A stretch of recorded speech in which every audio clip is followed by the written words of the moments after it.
Nagreklamo ako sa kanya, sir, nung dumating siya. Siyempre, nangailangan ako kahit alam ko na ilibin mas nandun yung galit ko. Dahil asawa ko siya, nangailangan ako sa pangailangan ko.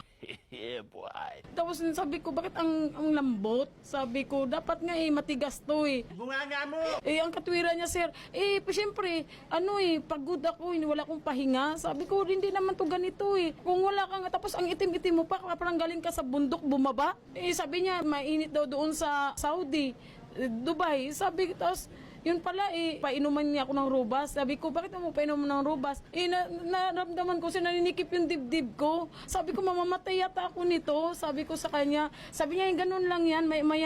Sabi niya, inom lang daw ako ng tubig. Sabi niya, murmurahin lang daw nabili niya, sir, kasi 100 ang yata o 100 mahigit.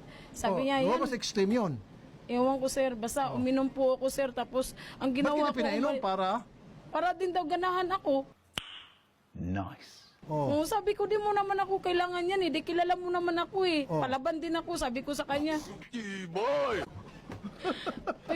O, Ayun, tapos. naghalo po yung galit ko. So, ano nangyari? Natuloy yung ano nyo?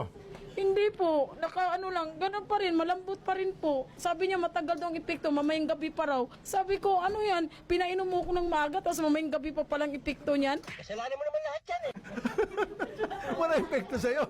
Wala po.